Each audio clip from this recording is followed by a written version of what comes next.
Hi, folks, and welcome to Original Firefighter. Original Firefighter is a lifestyle brand inspired by the American Fire Service. From gear for your off days to this podcast, we celebrate the fire service loud and proud every day. Remember, for every purchase you make at Original Firefighter, we give back 5% through our 5-Alarm Give Back program, supporting mental health and wellness for all firefighters. Subscribe to the podcast wherever you listen, and be sure to check out originalfirefighter.com today. Let's get into the show. Hi, folks. Welcome to the Original Firefighter Podcast Show. I am your host, Will Peterson, and we're going to get into a special edition of the show, and there's a few reasons why. Currently, in our country, we are facing unprecedented times with the current natural disasters that have happened in the southeast region of the country, which includes everywhere from North Carolina, the Carolinas as a whole, Tennessee, Georgia, and Florida, obviously being impacted by Hurricane Helene and Hurricane Milton. Both of those hurricanes coming in about 2 weeks apart from one another. And so we're going to get into that pretty deeply into this show, and also some other things that are going on around the world and basically impacting everything from just everyday life, people who are struggling and living with the reality that many of their livelihoods have just been taken away from them, including family members that have been lost, entire families that have been lost and killed in the hurricanes. So we'll get into all of that. With me today is the OG of Original Firefighter, which is the three owners, and I love doing these shows because it gets us into the room together talking. Rob Layback and Aaron Bybee, glad to have you on the show. What's up, guys? Yeah, so this is my cheering. That was a long intro. Section. It was a long intro. Yeah, we definitely have a lot going on, and this is why we decided we were going to come in together and really just have a conversation about what's going on in the world. I mean, it's kind of great. Back at the table, and I'm again the only one without a shirt on. That's two. Yeah, I'm rebellious. Yeah, who do you work for? Who do you work for? Got a shout out to Chicago Music Exchange on this one, and also our bourbon on the table is The Few again. Yeah. So yeah. I like that shirt. It's the first time I've seen you wear it, and I think you should explain it. Because I don't think most people would know what 333 means. Okay, well, yeah. Maybe most people that listen to this podcast, but... Yeah. Absolutely. The rest of us. Yeah. So what I would got here is, and again, a great design by Rob Layback. Good job.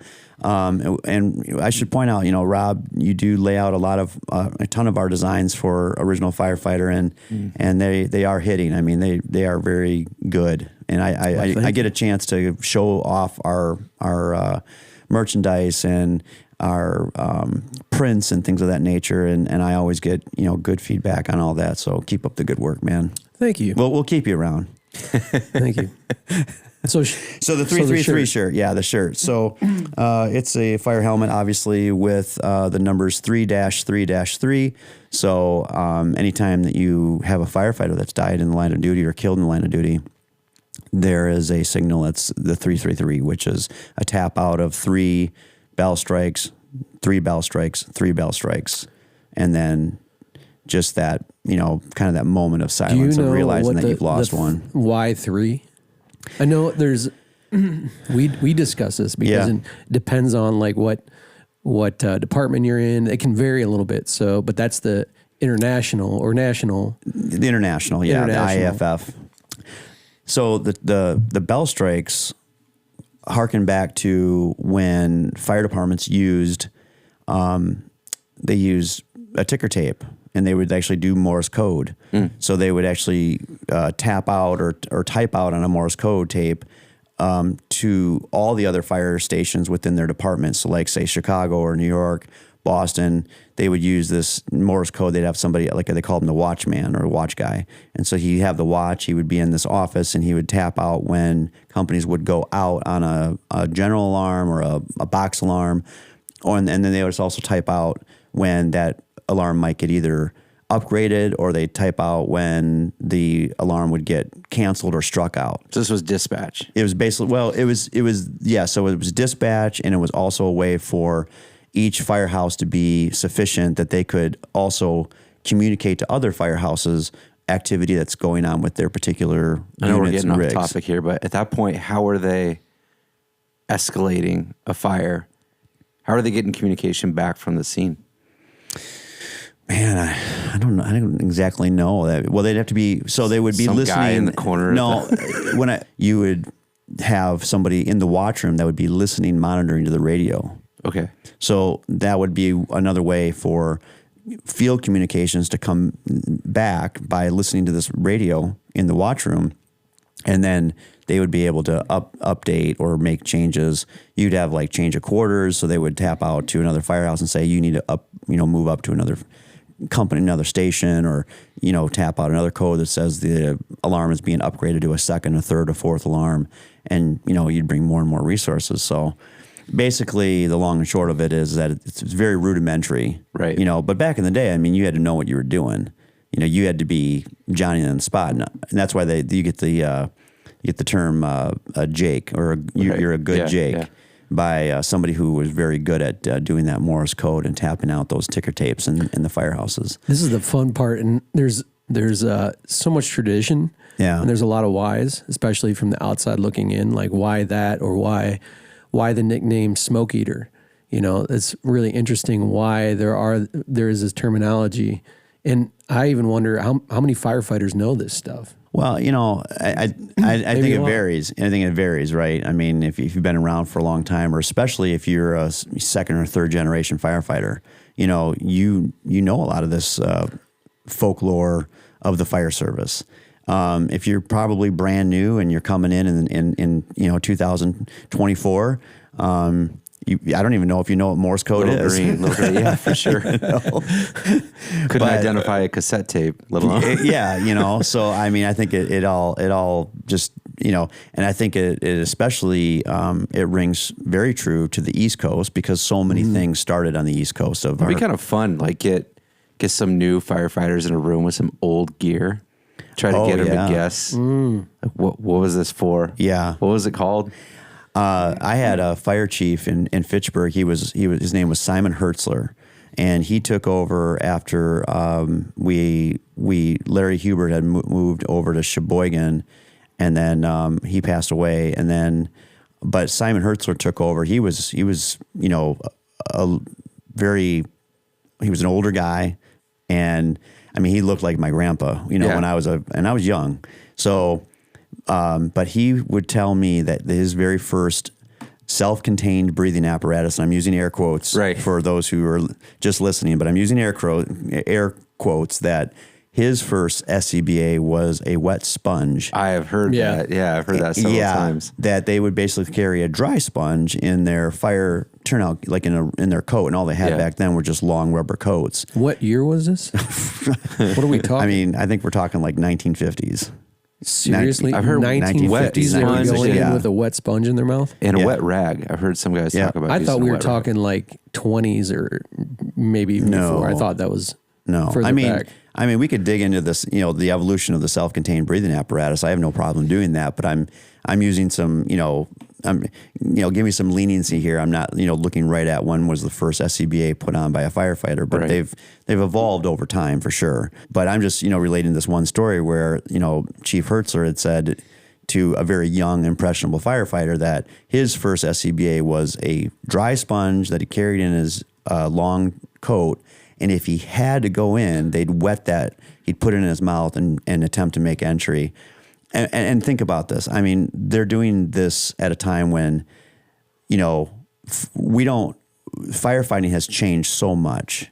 We used to spend much of our time outdoors, outside of the structure, putting water into the structure to put the fire out. If they were making entry, it was because there was, very good evidence that they needed to do a search, or there was somebody that they needed to rescue. And so they would take these chances. They would just go for it. Risking life and limb. Mm-hmm. And then came the SCBA that we see today, and the full turnout gear. And basically it's the encapsulation of the firefighter that is allowing that individual to move from outside and go all the way in, basically to the point where they can walk straight up to the fire now. I mean, they can, and I say walk, you should all be on your hands and knees, doing the duck walk or however, but staying low and keeping low. There's all these potentials and risks and fire behavior and whatnot. But you have the gear to make an approach. But now the gear is just truly allowing you to get right up close and personal and spend far more time inside of these, IDLH environments that are, again, I mean, it's toxic. It's anybody that's in there without that kind of gear, you're getting severe, inhalation and burns and things of that nature. We're getting way off topic here, but through the course of like a firefighter's career, how many sets of turnout gear are they issued? Like how many times is a firefighter changing out that gear? Yeah, so most fire gear is expiring in 10 years, 5 to 10 years, depending on manufacturer. So, so like 2-3 times. Yeah, you're probably getting, yeah, if you do a 30-year career, you're probably getting, 2 to 3 sets, but some departments that are just, Detroit, I mean, they're just crazy on the number of fires that they're getting, and, New York City and then all the other big ones. And, they may be seeing so much activity that they need to have their stuff replaced, say 3, 4, 5 times in a career. Wow. So we got to, and then like, to bring it back to what we're here to have some deeper conversation, you expose any of that stuff to, other chemicals, hazmats, if they go through flood water, and they go through these horrific events like, catastrophic hurricanes and things of that, they'll basically just get rid of that turnout gear, and replace it. Because once it gets contaminated, it's so tough to get it out of the fiber. It can be sent off to a third party and it can be cleaned and washed and all that kind of thing.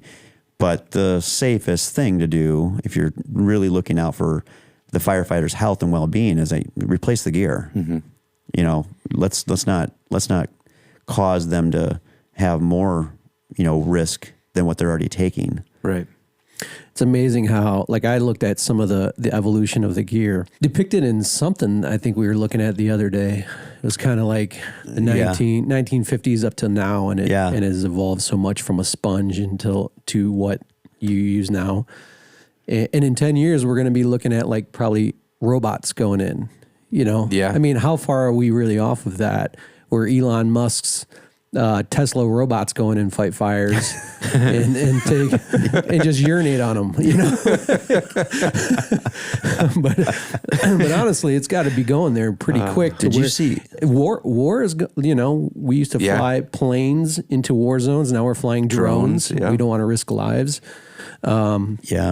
And fires have got to be going that way pretty soon, to where you can just send in this robot. You see those robots that are doing backflips and jumping off of, platforms. It's freaky, man. And those dogs, those are future firefighters. Freaky. Yeah. Hopefully. You're talking about like the robot dogs? Yeah. Boston Dynamics. And somebody put up a side-by-side of iRobot this weekend, iRobot and the new Robo-Taxi that Elon Musk just released. That's insane. It was like the same vehicle. It's like a disco taxi. It's crazy. Well, did you see the P Diddy taxi? Did you see that? Oh boy! Did you see that SpaceX recaptured their booster rocket? Yeah, that's insane. That's nuts. That video is mind blowing. It is. I mean, the booster rocket itself is like on fire, like it's flaming, and then this arm comes out and captures it. The way Rob grabs a snow cone. Yeah. Or an IPA. Or an IPA. I do neither. I'm keto and alcohol free nowadays. So you got to think of something else. Today. A cigar, maybe? Well, that's probably coming up. Cigar. Yeah. That's a big cigar. Yeah. That's what she said. Ooh, boy. Oh. No, but I mean, all this conversation about the evolution of many things, and where we're going to end up at, you're absolutely right. Robotics is going to take over a lot of these things.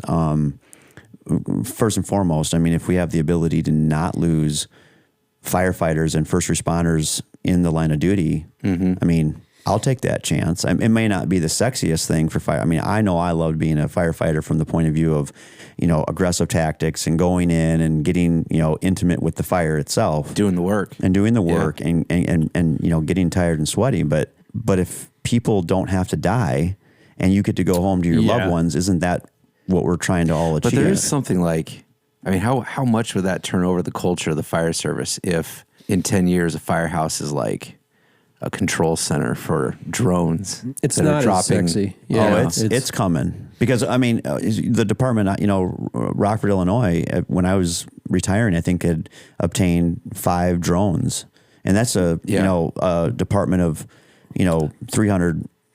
270 and that becomes somebody's specialty, like water rescue or whatever. And you look at LA City, LA County, New York City, any of these. Actually, I think at this point, I would venture to guess that almost every department has a drone that can do something. It can either go up in the air and do some reconnaissance, let a chief commanding officer say, hey, you backside, your building's on fire. Or if you live next to lakes and oceans, and they have drones that can deploy flotation devices. Like they can just fly out, drop a flotation device, and actually save lives. I feel like though we've still got to protect a fire service or develop a fire service that can handle issues without tech, right? Because what happens when all of that stuff goes down? When you get no control center and your batteries catch on fire, and I think we have, but that's what's happening, right? Systems to backup systems at this point. I guess if you had a total grid go down, let's use that to transition into these natural disasters, because that's what's happening. That's right? actually the thing that it's like everything's working mostly, the way you expect it to work from an emergency response point of view. You have your 911 system, you have your electrical grid up and running, you have your firehouses that are at the ready, and then something like Hurricane Helena comes in, and with less than 2 weeks, then a second one comes in into the same area, into the same region, and now everything goes down. There are complete areas in North Carolina that their 911 system is not even up, and it's not even working, and they're being directed. The residents of those areas are being told, if you have an emergency, if your firehouse or fire station is still standing after those storms, go to the structure, go to the firehouse itself to report your emergency. They can't even make a 911 call, and so we can get sent back to the dark ages pretty quick. Yeah. When Hurricane Katrina, I don't know what year that was, early 2000s. 2005. 2005, yeah. We went down there for relief, and it was just amazing. We went to Waveland, Mississippi, which was the hardest hit. Everybody was so focused on New Orleans because it's a large metropolitan area, but Waveland was hit the hardest. And you drive along, and you're driving along the coast, and it's like a foundation and a toilet. That's what you're seeing for houses. And I'm looking at these going, oh, these must have been like, shacks on the beach. And then we saw some pictures of the houses, and these were amazing houses, like mansions, and it leveled. And it was a toilet on a foundation, and we were camping in a parking lot of Kmart or something, with circus tents that we set up and made into like a center where we could have a cafeteria, feed people, give out, things for them to survive on, food and toiletries and things like that. But it was like a third world country overnight. And you went there to provide relief? We just drove down on a bus, stayed there for a few weeks. Who was that with? That was with Heartland Church. Okay. So it was your church organization that did this, and you went down there. Yep. And it was you saw it for firsthand account. It was people camping out in fields. Yeah. We were giving away tents. Just people living in these really nice homes, overnight camping out in tents in a field, and coming and eating baked beans. Wow. So it was overnight devastation, and there's nothing the wave that came through Waveland, there was a boat sitting in the parking lot, nice boat, and there was somebody wrote on the side of it, "Sorry about your boat. It saved 5 people's lives." Wow. And we were about a half mile in. Wow. And this boat people were riding on this boat a half mile in from the shore. and it just took out everything. Yeah. Overnight. I mean, there's nothing you can do about the ocean. This is a very small scale compared to what we're dealing with right now. With the Rockford Fire Department, I was in both of our 100-year floods that happened within 9 months. And to see, neighborhoods in Rockford that were completely underwater, and we were, using boats, going through the neighborhoods, and getting people out of these neighborhoods, it's like, and they don't know what the next step is going to be. They don't know if they're getting back into their house. They rely on whether or not the government processes are going to kick into effect and like they're going to be okay. Right. That's what they're worried about. I love how it's the first boots on the ground are the firefighters and the law enforcement and the EMTs and our National Guard. Right. I mean, good Lord, what they go through and what they prepare themselves for when it comes to these big disasters. And then I look at something that what I saw and actually had opportunities to help with in Rockford, but then I look at this from the 30,000 foot mark of the two catastrophic, storms. I put them, I know they're separate, but I put it kind of together because it happened so close, one behind the other. Yeah, it was a 1-2 punch. It was a 1-2 punch, yeah. You're right. And I know that there's a ton of criticism out there right now. Mm-hmm. And I'm not sure where to point it at too. I'm sure people that are listening and viewing can go, well, you should be, blaming it on those at the highest levels. Mm-hmm. Or you could be blaming it on one particular government agency. I know who you can't blame it on. And I, again, go back to the fire service especially and law enforcement is that they, I was watching everything leading up to both hurricanes, and they had mayor after mayor, fire chief after fire chief, police chief after police chief telling people, do not sit back and wait. Right. Take action now. Be accountable for yourself. Take responsibility. Be prepared and move out. Get out. And it was put to the very end where they said, when this hits, we're not coming out. And if you're still here, you should write something that identifies who you are on your shirt with a Sharpie, because that's the only way we're going to know who you are when we find you dead. Yeah, we're not fucking around. Right. And then after the fact, I remember catching a news clip of one of the fire chiefs down there that said that they had, multiple fires that were burning, and they were basically. She was asked, well, how are you guys going to put these fires out? And they're like, we're not. They're just gonna have to put themselves out. Mm-hmm. And the majority of those fires were being attributed to gas line ruptures and EV batteries. So, there again, the future of technology, right? Is right there. And EVs and hurricanes don't go well together. No. They don't mix real well, do they? Our hats at Original Firefighter goes off to every first responder, the National Guard, anybody active service member that's out there with the actual boots on the ground trying to figure out how to bring life back to a devastated area. The linemen. I mean, Mike, they were Ron DeSantis was saying, governor of Florida, he was saying they had thousands of linemen from 43 states ready to go prior to Canada, that thing ever hitting. Yeah, Yep. And I would imagine that was that where Florida was leading the relief response, right? It wasn't the federal government. No, they kind of took DeSantis taking charge. Yes. They took things into their own hands and said, "All right, we're going to have to do this for ourselves." Yeah, I got some, and that's a great point, and I'm glad you brought it up because for a couple things. One, I think that Governor DeSantis is showing America what real leadership looks like. Yeah. Sorry, put aside your red and blue feelings. If you're looking for a leader right now in America, look to Ron DeSantis. He is doing it, and he's not taking the bait.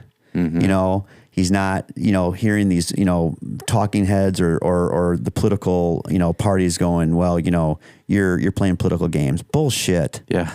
Like he's got time to even play any of that right now. It's about the safety of the people he's been put in charge of.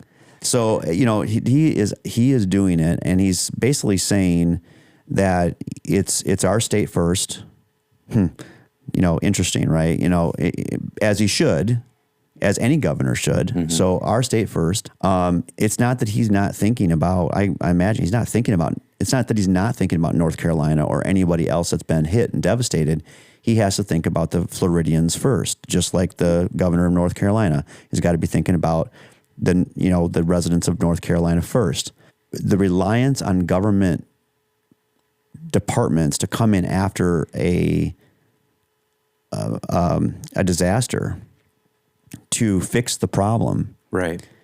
That's not actually how it works. These governors and lieutenant governors and your state legislations have to understand what are the needs, prioritize those needs, and then ask the federal government, this is what I need. Mm-hmm. The federal government doesn't just guess at what you need. They have to actually have some direction. They get a lot of pushback. They get a lot of criticism about how well they're doing it. I don't think the federal government does a whole lot of anything that well. Right. When you get it to the state level, that's where things can start to happen. Well, what is the federal government really supposed to be there for? I think at its core, it's supposed to protect property, right? Yeah. And protect people. Provide infrastructure. Roads, bridges, things like that. But it was pretty simple, I think, at the beginning. It's scaled out, and now their hands are in everything. Anything they can get them in. Anything that could be funded. Yeah. And that wasn't the initial intention, but it's there now.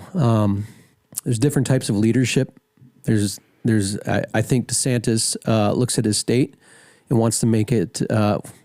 I'm outside looking in. I don't live in Florida, mm-hmm. but what I see from the outside looking in, we're all on the outside looking in, unless you're in the epicenter. So, and I'm not living there. I'm not living the life in Florida, but from the outside looking in, it looks like he wants, people who live in Florida to be living such a great life that they vote for him because they want him to be leading the charge for their state. Obviously, that's not everybody. There's plenty of people who are left or far left, somewhere on the left, who probably do not prefer his policies. But I think for the majority of people, he's doing a great job because their life is good there in Florida. They've had a lot of practice too. There's a lot of great policies in place where it's a successful, regardless of where you put the credit for that. It's a great state. It's being run well. Versus, I believe there's leadership style, which is we need to have people need us. Mm. They need us and they rely on us. And so they need the programs, they need this and that. It's a different type of leadership, I believe. I don't even know if that really is leadership, because real leadership is people want to follow you. Well, and you're empowering the people that you're over. Right. That's part of leadership. So creating a culture of dependency is not good leadership. I think that's well put. That's what I was trying to say. If I take your point, I think that real leadership is the power of we versus the power of me. If you're autocratic, it's about you. It's about me, and that's all I really care about. You'll do anything to maintain that. The best lead, exactly, and the best. Although the ones that are true autocratic, they try to do gaslighting by making you think that they're thinking about you, and they're not. Their intention is to figure out a way to get that spotlight, that limelight back onto themselves, and it goes back to once you have power, you don't want to relinquish it. Those with power who are thinking about, I want to empower the people, I want to empower the collective good, that makes the best leader, because they're looking out for the values and the principles and the morals of everybody that they represent. If you're just about you're whatever you're dealing with is pretty much going to fail. So if you're in charge of if you're in charge of a government agency, and I'll throw out, Department of Homeland Security right now. Mayorkas has been on the hot seat for a lot of things under this current administration. And now he sits at the top still today, even after being impeached. And the fact that he sits in a position of power and is once again right back in the spotlight with the response to these, two major disasters, the two hurricanes. And so because FEMA falls under Department of Homeland Security, well, all of a sudden now FEMA's in the crosshair. Again. And, the director of FEMA is like, I just am trying to do a good job. Right. Like these people need the help. They need it now. Any government agency at the federal level, especially, I'll just speak, clear, is that if you're involved in an emergency, you need to think about how you can sustain yourself for 72 to 96 hours. You are not going to see the federal government in your backyard for several days to potentially a week. This episode of the Original Firefighter Podcast is sponsored by Castle Contracting. Castle Contracting offers commercial and residential restoration, leading the industry in roofing, residential siding, gutters and downspouts, egress window installation, storm damage assessment and repair, and solar energy, saving you money and time. If you want to be treated like royalty, contact Castle Contracting to schedule a free inspection. Call them at 877-512-4207 or go online and visit castleexteriors.net. That's 877-512-4207 or go online and visit castleexteriors.net. Serving Illinois, Wisconsin, and Kentucky, Castle Contracting has you covered. Your home is your castle. Call Castle Contracting today. At the federal level. Yeah. Because it's such a huge juggernaut and a big, thing to steer to get everything and all the assets. That's why they preload these hurricanes, especially they preload it, so that it can be a bit more efficient. But this idea that, FEMA is going to come in and just, turn the lights back on.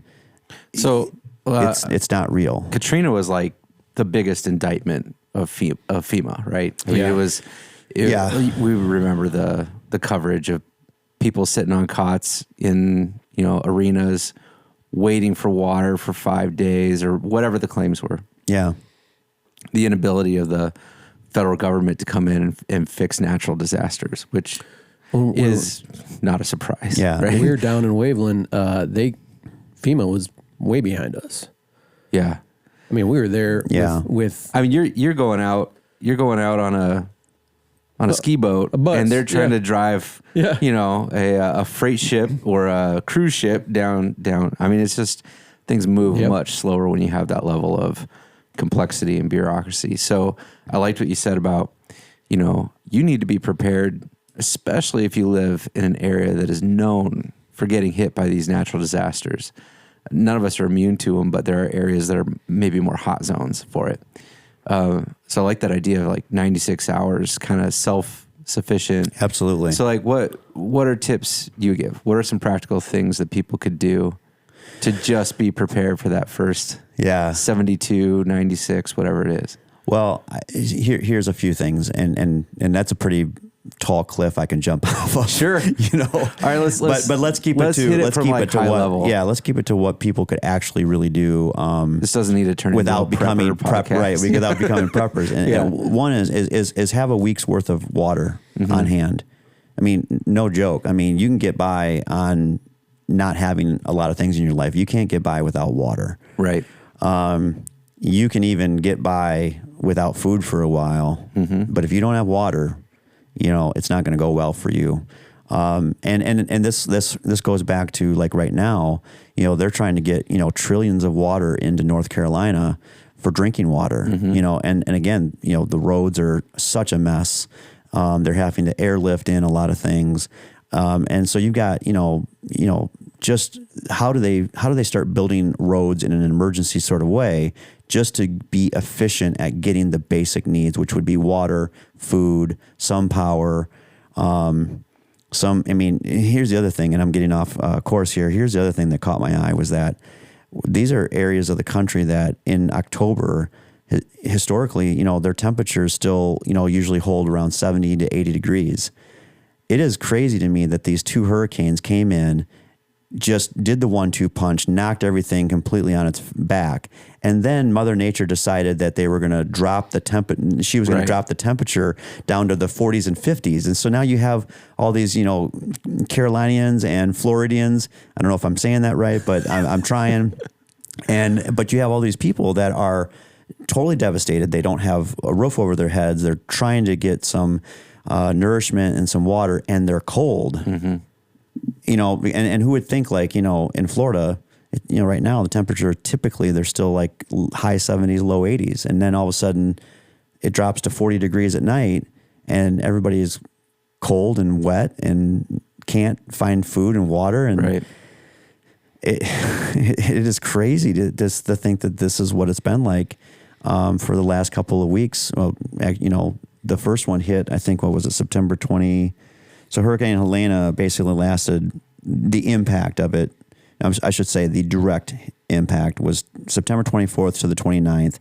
Obviously, currently today, they are still completely devastated. Yeah. I mean, there's entire, so Chimney Rock, the village of Chimney Rock, North Carolina, has been basically completely destroyed. 100% of their business district is gone. Wow. And currently the mayor is basically, there's no communication. He can't, he's going actually like door to door, checking on residents to see how they're doing, and does so like morning and also at night, and then goes a few miles out of town, takes a break or whatever, and then he's back at it each day. So he's just trying to keep this village together, again, until the help and the relief can really show up. And you can't spread everything so thin. You really do end up having to focus on a particular area or a region and get that up and running. Think about what it takes to, when you clean your house, you don't go room by room, just a little bit at a time. You just take one room at a time, get it done, move on. My wife does. Oh. Okay. Well, sorry, honey. So I don't know. Me nuts. Let me back up to your question though. Is that, yeah. Go ahead, Rob. I just, you guys have been, I think you guys have been looking at this a little closer than I have. So I've got some sound bites and things that I've followed a little bit. And maybe I'm wrong on this. My understanding was that FEMA was saying, "Hey, we got no money for this. You're on your own." That was my understanding. Maybe that's off. So please correct me if that's off. The other question is when I look at this, I scratch my head and say, how much of the response is political? It feels like everything's political. There's always this weighing of what is this going to cost in resources versus how many votes can we get out of it? And that's a terrible thing to think about and be suspicious of, but it feels like that's how the world works nowadays. Hey, if this is a swing state, we're there. Well, it's interesting. Like I did hear that there's that case that, they're making the case like, shouldn't we have funded FEMA with all this stuff happening? And then there was the response from those that were responsible, basically saying, they have $11 billion that they still have, that we've already approved, that they were sitting on. So I don't think it's a funding issue. Yeah.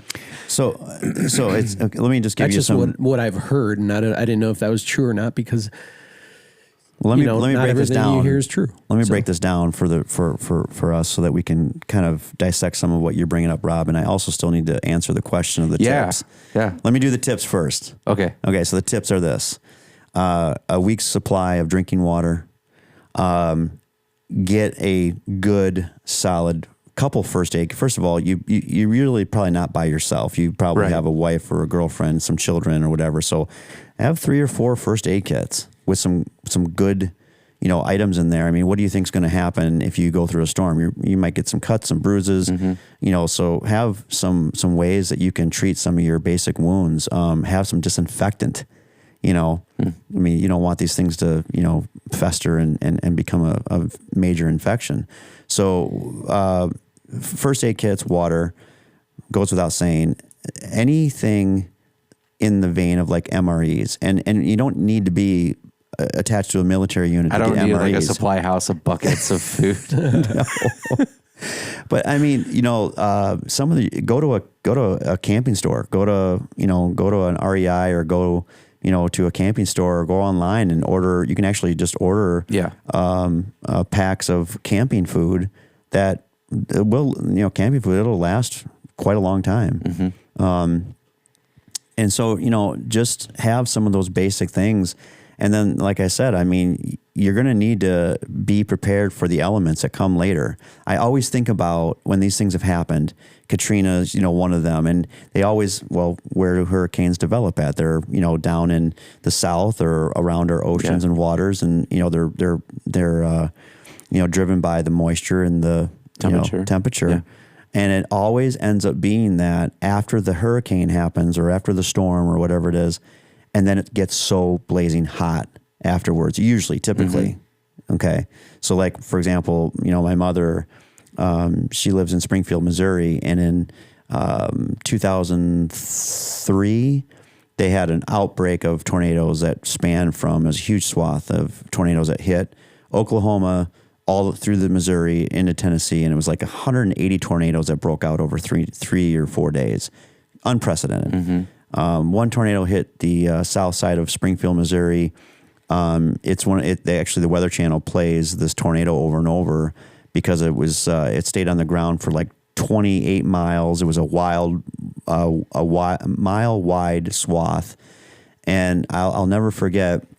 I went down there after her house was completely taken away. It was just gone. There was nothing there. And I drove down. I took my pickup truck. I took a chainsaw, and I remember stopping at a Walmart, and I think I bought like 6 of those, clear tote tubs. Yeah. Yep. And I have this in my head, like I'm going to drive down, I'm going to help my mom, and I'm going to, help her recover some of her belongings. Yeah. When it was all said and done, we were able to find about half of a tub's worth of items. And it was nothing more than a few articles of clothes.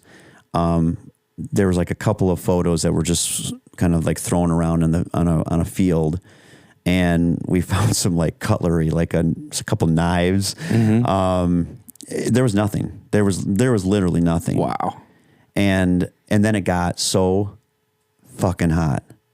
It was just so hot. And there was nowhere to go. There was no AC. There was all these, buildings were, luckily, I think a church organization opened up their doors to her and other people. And so there was, some relief there, but you spent most of your days afterwards just being miserable. Yeah. And that's what I think that people need to think about is, after your basic needs, you need to think about the elements that you're going to probably have to deal with for a while. Walking shoes, boots, things that you're going to need to just be mobile. It's jarring because we live in a society where we're soft. I mean, this is how people lived 100 years ago. It was like just normal. Like, and then we have preferences over temperature by the degree in our house. 68, no, 69. Yeah, right. And then you add into anybody that has any kind of physical ailment. Yeah, or pre-existing medical condition. Yeah, medical conditions. Yeah, all the prescriptions that you need, you can't get. Yeah. Yeah. And that's like the number of people that need insulin nowadays is through the roof, You don't necessarily want to stockpile that stuff. Let me also throw out to anybody that's impacted by any of this kind of thing is make sure that you're looking out for your personal information security. Oh, yeah. And the reason that I say that is because I cannot forget this either, is that when my mom went through that tornado, she somehow got a phone call, and I can't even remember how this played out, but we were down there and somebody called and got a hold of her. They said, "Hey, we found your checkbook on the opposite side of Springfield, Missouri, like 30 some miles away." Like they found her checkbook. And I'll never forget, she got off the phone and she's like, she said something like, "Do you think I need to call the bank?" And I'm like, "Yes, yeah, call the bank and cancel your or put a stop or a hold on your accounts or something, But, I mean, people forget that like you got a lot of personal information that's just out there in your home. And it's just there, and now it's just been picked up and ripped up and moved, and it's way down the road, and you don't know where any of that ends up at. I never even thought about that. That's crazy. So protecting your personal information is huge, and that just again the nature of some people out there. I think the majority of people are good and they want to help, but there are definitely the bad actors that want to really take advantage of people in this environment right now. But those are the tips I would give you. Let's get back to some breaking this down, the FEMA part.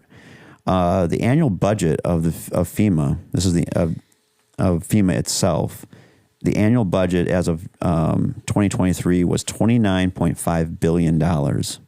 So when you had said something about that there was $11 billion, what were you referring to there?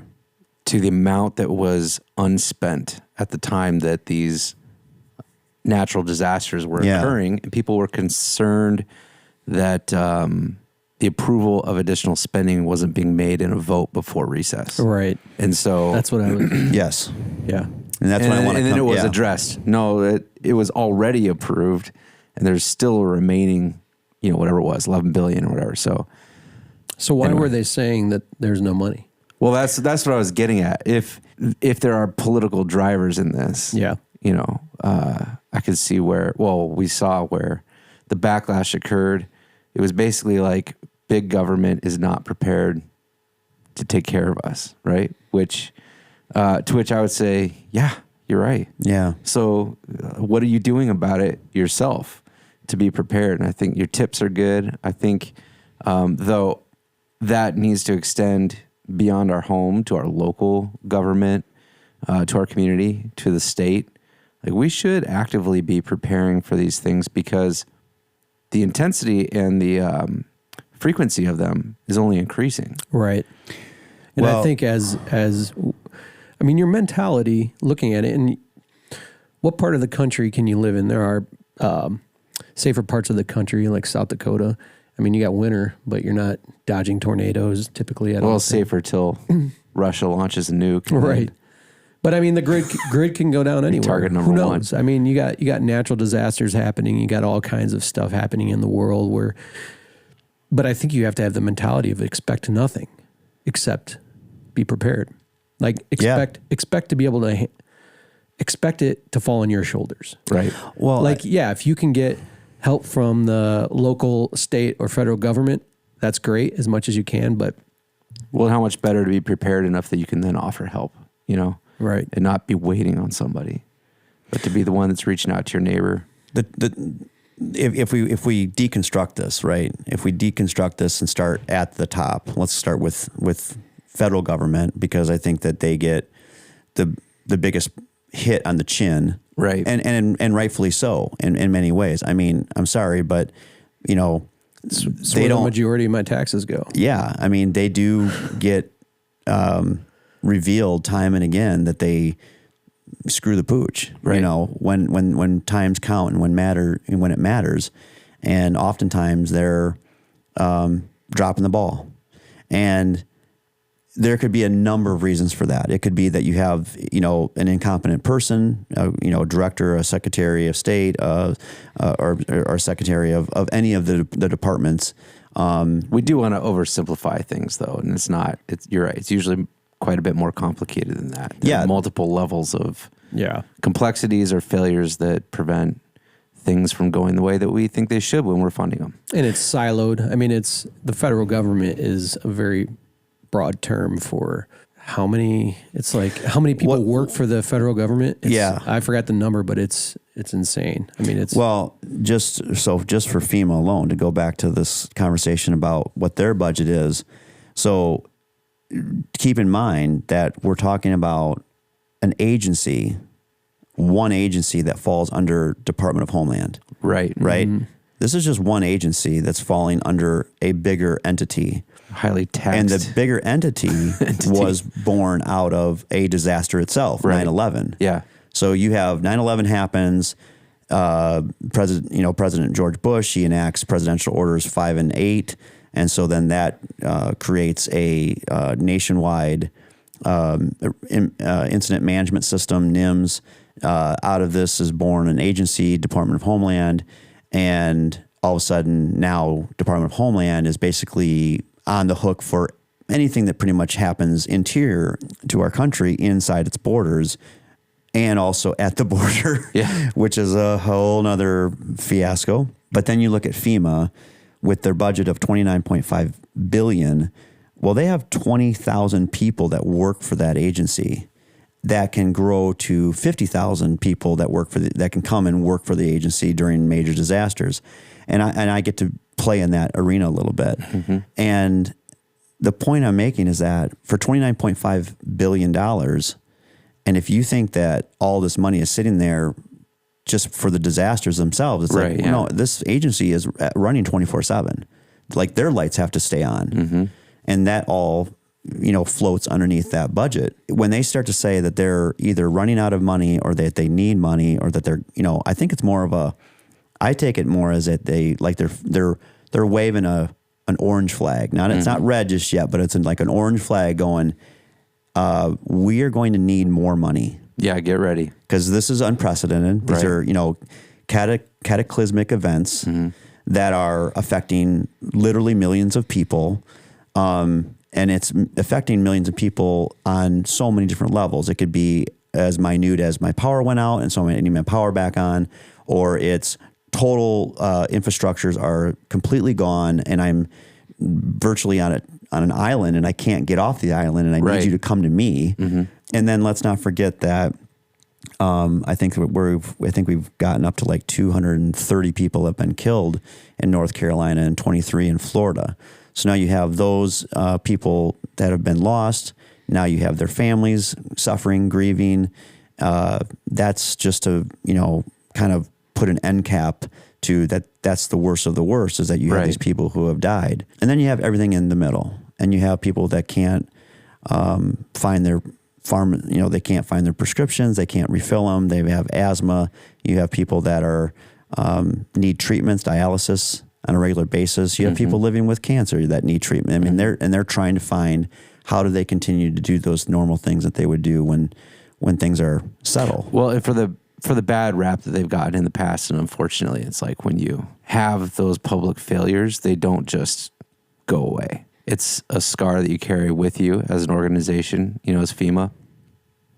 I'm talking Katrina, mainly. Yeah. The perception that was created. But we've seen big improvements also since 2005 in the way that they're responding to things. Oh, yeah. And like you said, we can't just rely on them to be in my backyard waiting for something bad to happen and then come give me a hand. Like, we have to do what we need to do to take care of ourselves in that gap. But there have been big improvements, I think, in that organization, not only on the way that they're handling communication, the way that they're preparing for things, but then just the technology that they're using too. Seems like they have, not that they've learned from their mistakes or anything, but I think that they have worked hard to be organizations truly helpful and get out from under that stigma. But it is still something that's always there, and I think it will be as long as we've got this victim culture who is going to depend on the government to take care of everything for them. Right. So a lot of that is on us, the public. It's not on them. But certainly there's always waste when you get to a system that's that complex. And I think those are really the things that people are most frustrated with big government, is that somehow along the way my interests were lost in this. Yeah. We've trained people to rely on government to be the victim, like you said, or I need to be rescued. That mentality is just a byproduct of our culture nowadays. Rewind 100 years ago, people were like, "Hey, I gotta do this. I gotta take care of this. No one's coming for me." The question I have, and I don't mean to. No, go ahead. This is another question I have. I saw that I believe Elon Musk was sending Starlink. Yes. In. Mm-hmm. Yep. And I read that got blocked by FEMA. Is that true or is that false? I don't know. And it I haven't read that. That made it seem like, again, that was a political thing. I don't know if it's true or not. I'm going to step out on a limb, and if someone wants to chime in, comment in, or somebody should. That's fine. Yeah, set us straight. I'm going to go. I'm not setting anybody straight. What I'm saying is that I do not believe that FEMA has an interest to block something like that. I don't think that, first of all, I don't think like it, but so that was a head scratcher. Well, what I mean to say is, I'm not here to think that they have the ability to actually, like, in a power play way, to be able to block. They don't anything. have the authority to do that. The authority for that, and this goes back to DeSantis, state, right? Saying, like, this is Florida leading FEMA's not taking over. What I'm driving at is that there is a misconception that these agencies come in and that they quote unquote take over. Let's see. I'm going to ask Jamie. Jamie, what? Can you look that up? Yeah, hold on. That's good. I am curious while you're looking that up. What are your thoughts on evacuation, right? Because I think there's this tendency. In fact, I've got several friends who, either live in Florida or have family that live in Florida, and there's a mixed reaction. There's that 9 out of 10, it's not going to be a bad thing. It's, right. I can weather the storm. It's basically what they're saying. Like my property is going to be left standing. This is not a big deal. It's just something we live with. And then they might end up in the middle of, a flood, sitting on their roof while their house is washed away. So there's this push early to evacuate, and there's some that will heed that, and there's some that will just outright refuse it, or almost like vilify it. You know what I mean? I can go in so many. I don't think that was. I can go in so many avenues with the way to respond to that. Mm-hmm. The avenue I'll choose to go with is this: if you are in a position of power, we've addressed a number of possibilities. Let's say you're a top dog at FEMA. Let's say that you're the governor. Let's say that you're the emergency manager of a county. And it's like, you're damned if you do, and you're damned if you don't. Yeah. If you don't put the order out to evacuate or to take action of some sort, if you don't put the order out, and then the worst of the worst happens, and then CNN and MSNBC and Fox News is showing dead bodies floating down USA Avenue. Yeah, that's ain't going to look good for anybody. No. It's not going to look good. It's and that will be replayed and refocused. And before you know it, it's like the individual that was supposed to push the red button that says, tell everybody that, is like they become the pariah, right? And it's like, well, they created the storm, like they played Mother Nature, and they were the ones that were the cause of the storm. They got to say that to cover their ass. I mean, you got to do that. But I'm trying to be pragmatic here. What I'm trying to say is that I think it can be a little bit of both. I think both things can be true. Right. Is that it can be CYA, but it can also be CYA at a feeling of possibility. Like if I don't tell you to do these things, I'm responsible. I have an obligation to protect the people that I'm put over. Right. I feel the same way. I think it's like, what is the value in staying? If you stay and nothing happens, you weren't inconvenienced. If you stay and something happens, you might lose your life or your home or whatever. I mean, I think it's people that live in Florida. I lived in Orlando that's for right, a couple of years. Yeah, and the big hurricane was coming. And we had only lived there for 6 months or so. So we're like duct taping the windows. Right. We're stocking up food from Walmart. And it was nothing. Literally nothing happened. Mm-hmm. I mean, there was a little wind. Yeah. When I lived in Texas, that's how we handled tornadoes. It was like, you live there. It's fine. You live there, and that happens to you over and over. It's the sky is falling type deal, where it's like the boy who cried wolf, and then eventually you're like, nah, whatever. We live in the Midwest. There's tornado alarms going off, and I'm outside looking at the sky, like with my coffee cup, looking up, going, I'm so guilty of that. I don't see anything. Yeah, it's fine. Hey, you guys all go down to the basement. Dad's gonna go my kids check things out. I'm just looking for 5 minutes of silence. Yeah. I think that, and as we sit here, in this conversation, I always try to step out of my own shoes. That's hard to do because to be asked, should they leave or should they stay? Well, I know what I would do, but I'm also, a guy that's, driving around in a pickup truck. Right. And I've got, I'm not trying to, be I get a where you're showboat. going, What I'm but saying is that I've got, 15 pairs of shoes to choose from. Mm-hmm. I've got, a couple nice, good sized suitcases that I can put a bunch of clothes in, jump into a truck, drive on up the road and find myself, at a Hilton Garden Inn. Right. If it's not been, overtaken by, people who are fleeing these, these disasters. But if I take action early on and it ends up being more like a little vacation for me. Sure. And I get back home and everything's fine and nothing happened, then, what am I out? What am I, what I'm saying is, what am I out? Right. Now flip that to the, the people that are going through this right now. I'm talking about those in North Carolina, South Carolina, in Georgia, Tennessee, in Florida. That whole swath of our country just completely freaking inundated.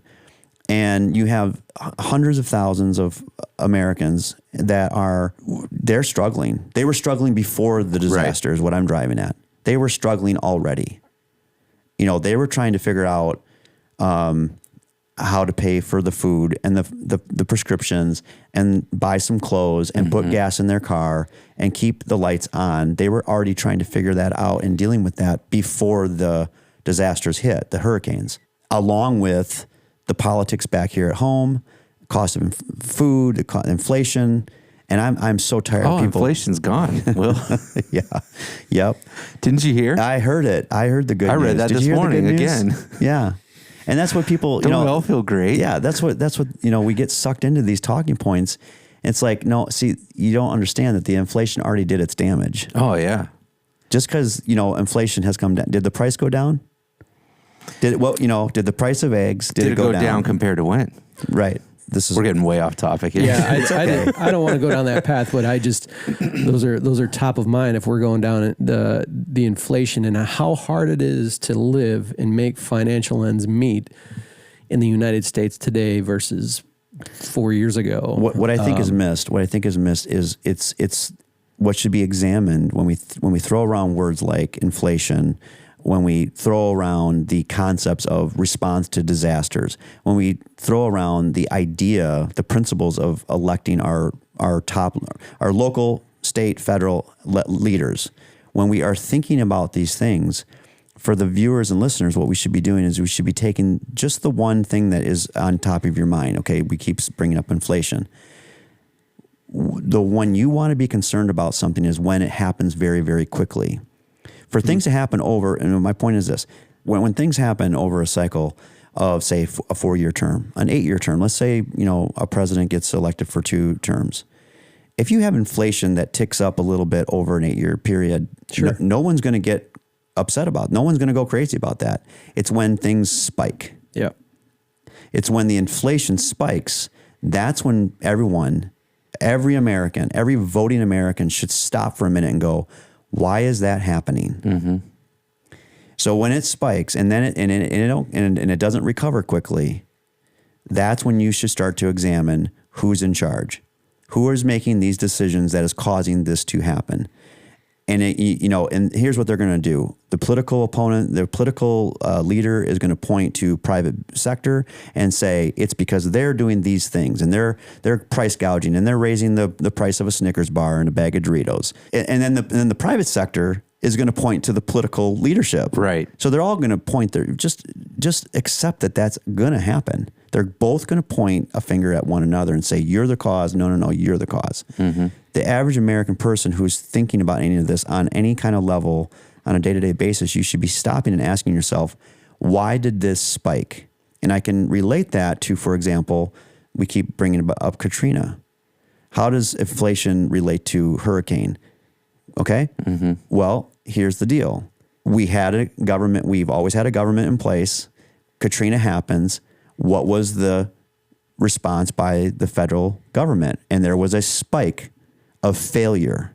The spike of failure was slow response, people literally floating in the streets, dead, on their face down, floating down the road.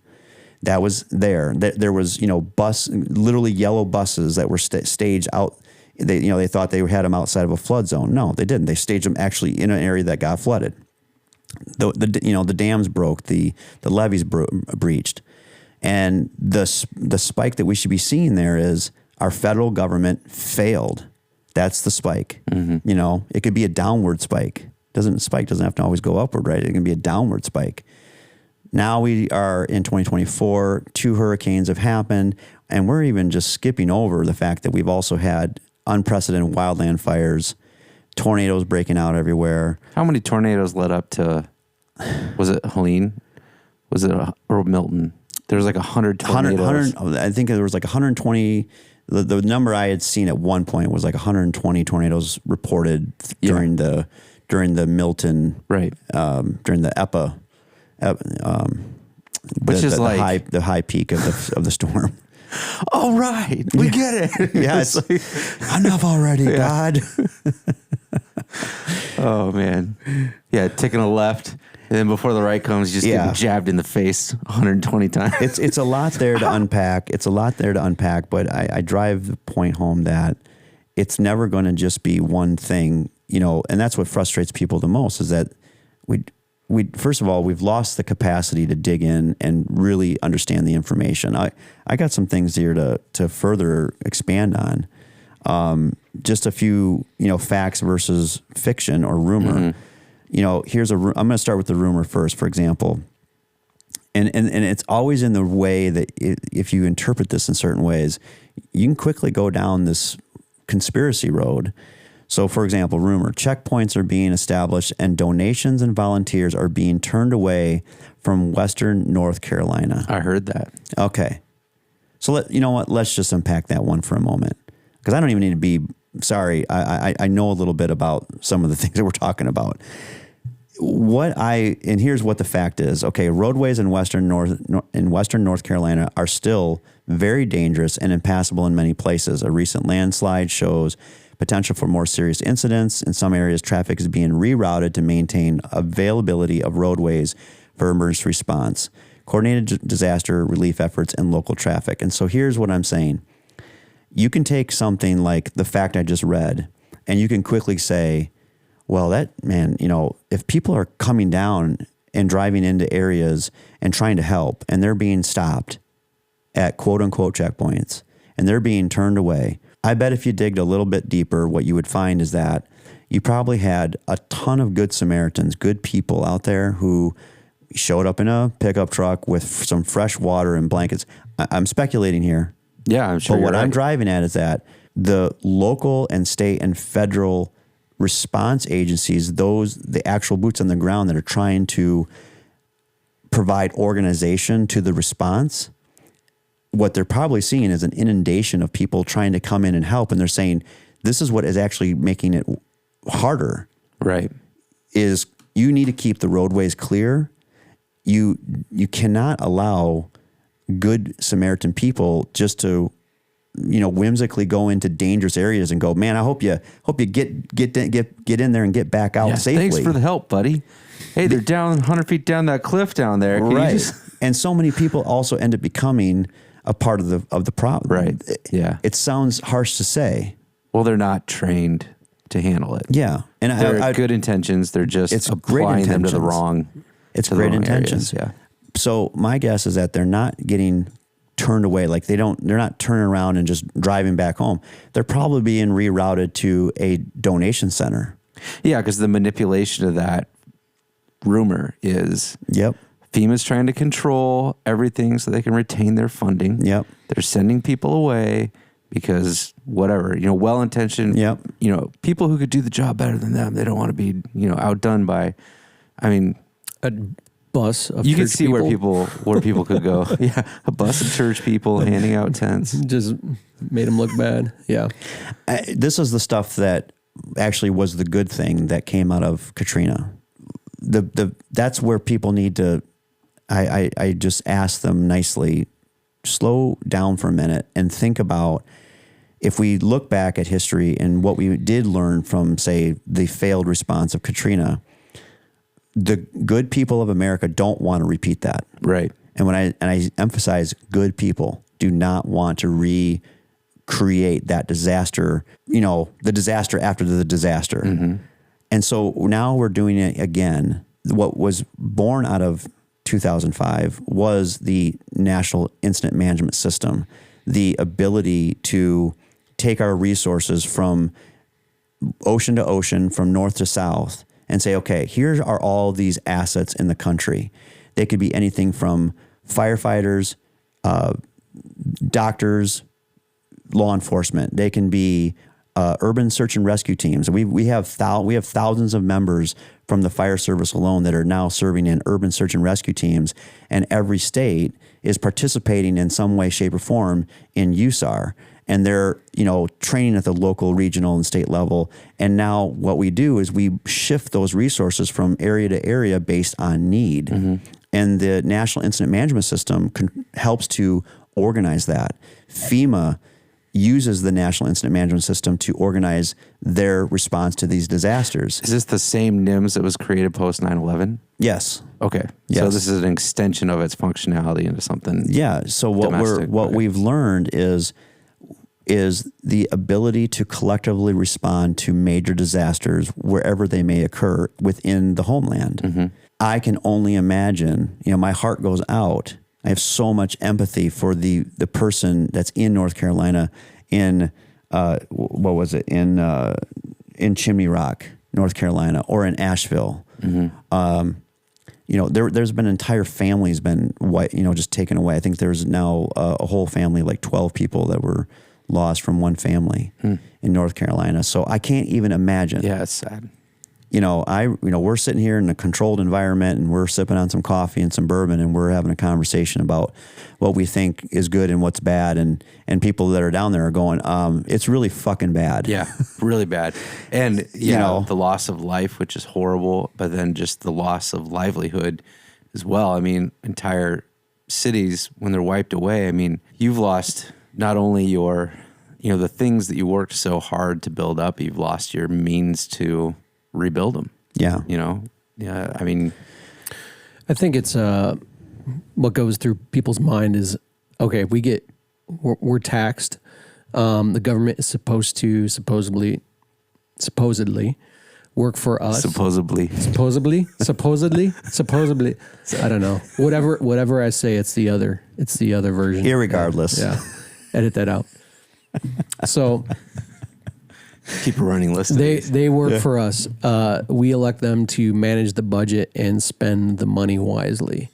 And the question is, do they spend the money wisely? Where's the money going? What's budgeted for what? And I think people see. It's perception. It's perspective, though. Yeah, and there's all sorts of. We're thinking more strategically than the average Joe. We're sending money to this country because we're seeing the big picture. We're seeing things that you're not seeing. Is that true? Is it not true? Why are things done the way they're done? Why do you hear that I hear this a lot from financial experts that our country's broke. Mm-hmm. We can't even tax enough to pay the note on the bill anymore. Yeah.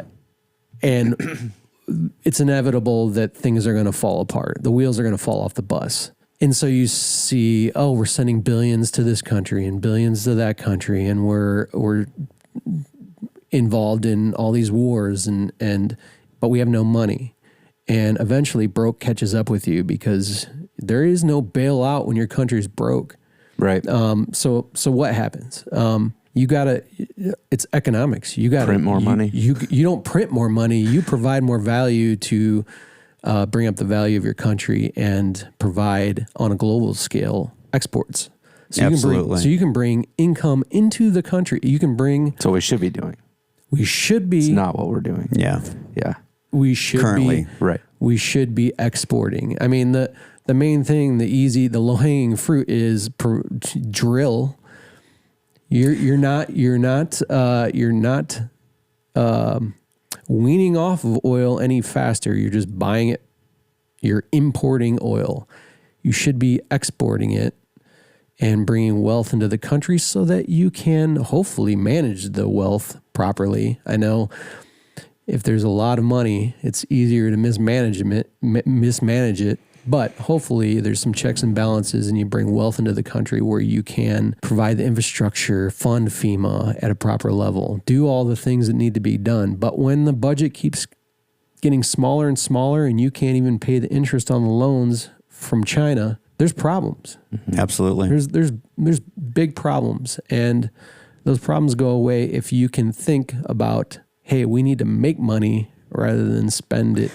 What I hear, or both. What I hear from what you're driving at there, Rob, is that you cannot continue to have, for example, in our conversation here, that you can't have a government agency that's supposed to be basically in charge of all natural disasters across as well, and man-made disasters too. I mean, FEMA does more than natural disasters. Right, any threat to the homeland.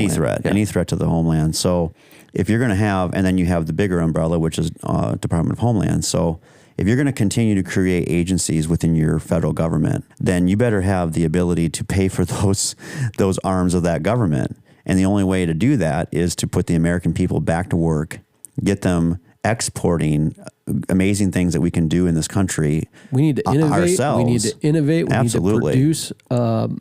To pay for these things. We need to provide value to the world. Absolutely. That the world's like, hey, we need that, and we're going to buy it from you. We need to be that country. If there's any sort of future here, right now we're a services-based country. We may export some things, but the majority of things are coming from China. Yeah. Indonesia. Yeah. We're buying our oil from Russia. Doesn't make any sense to me. We're really good at door dashing things, basically, as a country. We got the corner market on don't get off your ass. Someone else will deliver your food to your door. Yeah. Well, I can tell you right now that DoorDash isn't up and running in North Carolina and Florida. Oh man, and that's not a joke. That's what I'm saying. What I'm saying is that those things that we are all sitting around taking for granted. That, hey, you know what? I don't even have to get off my fucking ass. I can just dial my phone up and someone's going to bring me food. Well, right now, that's almost an insult to the people that are digging themselves out of these two hurricanes. So let's talk about real quick, what are first responders going through right now down there? Not just in response. I mean, like, really. So as they're responding to these natural disasters, what is it like for them? Like, I can't put myself in their shoes. Yeah. I've never been responsible for that in that type of scenario. I'm gonna jump right into it in not so much of the first responder mindset. Because I will say that every first responder in these situations, whether you're fire, law, EMS, physicians are responding into the field. They're leaving their hospitals and clinics and they're getting into the field and treating these people. Firefighters are putting fires out. They're treating people. They're getting into the boats and they're going out and they're finding, they're either rescuing, recovering, or rerouting people to safer areas. And they're all doing it together. Firefighters, law enforcement, EMTs, National Guardsmen, volunteers are, I guarantee you, in most of these areas, they've figured out a way to get together and just, you do the thing that you do well. The most important thing I can think of in this time is that the first responder is an individual who is already well inundated into their local city. They're a part of that community. And the first responder is responding into their community, seeing total devastation. They're not getting the moments that they probably need to decompress. Right. They're not even getting a chance to reflect on what has been lost because they're just doing the thing to stop more loss. They're just trying to get through it. And it's going to be after when everything starts to feel like it's calming down and there's some kind of normalcy that's starting to return. That's when the first responders are going to take 2-3 giant step back and go, holy shit. What did I just become a part? What was I just a part of? And so you're seeing people that you are your friends, they're your family, they themselves, many of them have probably lost a lot of their own stuff. And they haven't had a chance to go back to their home. They've been hunkered down living at a firehouse, or they've been living in a FEMA, tent or something that gives them some sort of a field operations, a base of operations that they've probably been living at for like the last 5-10 days. And they haven't even maybe had a chance to go back and see what their own home looks like. They're seeing a compounding effort or a compounding element of disaster after disaster after disaster. Every home that's been toppled over is its own little disaster. And it's just compounding, day and night. When this happens, say you're an incident commander and this happens, when are you calling everybody in and you're setting up a rotation, people that are going to go out, people that are going to rest? How long does that last? Yeah. What does that look like? I mean, I can only speak for the things that I've been particularly a part of. I've done, city local response. I've done regional responses. I've been able to be a part of, a national organization that brings together assets and resources that responds to disasters like this. And I think that the average first responder is, and there's nothing average about them, they're already going to give you 150%. Right. The person who's in charge of them, the person, the fire chief or the police chief or whoever is organizing your people, they have to determine, well, how long can these people be working without rest? What is going to be the operational period? Is it going to be a 12-hour operational period? Are they going to work for, 24 straight hours and then try to find them some relief? It's hard. It's hard to do. Most of them are going to find that, I call it, that next gear. And most of them will probably push themselves further than they've ever been pushed before. But it is a part of the leadership of any organization to determine how long can they safely work without injury or without as few injuries as possible, because injuries are going to happen. And when am I going to get them rest? That's all I can do as a leader is, can I provide you rest, food and water, some decent shelter, get you a fresh pair of boots, and, whatever it takes to protect your skin and outer, your limbs and keep you from getting hurt and cut and bruised and broken bones, and point you in the right direction. Wasting time or risking anything unnecessary. Yeah. I think it's just a matter of, you're going to already get 150% from these responders. I read the CDC did a report after Katrina and found that somewhere near or just over 50% of all first responders involved in that experienced some form or symptoms of PTSD post that event. So 1,800 people lost their life in that, something like that. It was, and like you said, it's like being in a war zone, just completely devastated and loss of life. But what kinds of mental health help is there for first responders when they're coming out of an event like this? Is there an actual formal organization or process or? Yeah. So I'm sure we got, a lot of people that are doing this right now, and they're going to need that. Yeah. So you're going to definitely be seeing the, chaplains coming out that, most of these cities have a chaplains division, where, and church organizations too, that are going to step up and say, we need to be focused on the first responders coming out of these impacted areas, making sure that they do get, a fresh, set of clothes and some food and some nourishment, because they're the ones that are going to have to turn around and go back and do it again. And so, you do definitely want to go look to your chaplains right now. This goes, we can talk about peer support, and we can talk about, reaching out to your, local chapters for mental health. That's going to come later. right now in the immediate time, it's going to be seeking out some chaplains and turning to, the Red Cross. And when you see that, they already have psychological help that can be there immediately.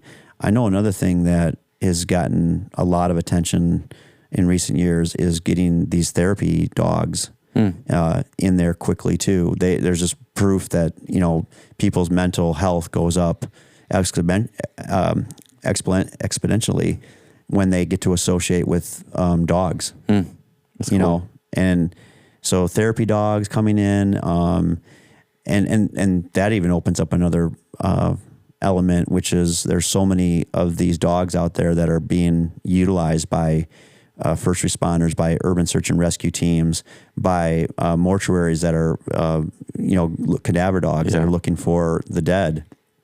And those animals are getting worked tirelessly as well. So there are definitely going to be multiple agencies involved. And this goes back to the bigger, it's like a big tent. And FEMA is supposed to be the big tent, and everything else underneath it is kind of like they're doing their best to organize it. It's human beings doing their best. Yeah. Those out there to exploit the failures, I don't disagree with you. You're free to post and make comments, and that's fine. I mean, we want the conversation to continue, and anything that can be offered, we'll look into it. I just would caution that when we are in these times where us as a nation is being challenged, let's not turn on each other. Yeah. Let's not eat each other for lunch. Instead of hurling accusations. Yes. I mean, there's definitely going to be times to pick this apart and say, okay, time for review. Where did the mishaps and the mistakes and the screw ups happen? And if there were any scams and if there was any improprieties, those should come out too. Yeah. Absolutely. Those should come out, and accountability to be had. Yeah. But right now, let's turn to each other and reach a hand out to one another. So that's where I stand right now. Yeah, I think naturally most people want to help one another. Yeah. I mean, that's the tendency. If you can, you have the time and the resources to help other people. That's why you have all those people being turned away. They're like, I got a pickup truck and I got some water. I'm going to go help. So, I mean, that's a point for humanity still intact, Yeah. Sometimes you wonder that. And it's just, I think disasters, 9/11, whenever we hit something like this, just paying attention. What is humanity's response? And it's heartening to see that people do care about one another and want to help each other. Yeah. The biggest thing in this conversation is that we just want to make sure that we're letting our folks know that we're thinking about those who have been impacted. I am trying to remind myself that it hasn't happened to me, but that's not the point. And that's what I'm asking other, listeners and viewers is don't think of it in terms of it, what has or has not happened to you. It's happening to Americans. Yeah. It's happening in this country where people are needing help right now. And our hats go off to the first responders, the National Guardsmen, the volunteers, and everyone else that's just pitching in, rolling up their sleeves and trudging forward to try to make this the best recovery that they can. I know that there's going to be lessons to be learned out of this. So with that, we're just going to say our best to everyone affected by Hurricane Helena and Hurricane Milton, and we want to wish everyone the best. Remember, Original Firefighter, we're not just gear for your off days, we're here for your off days. Be safe.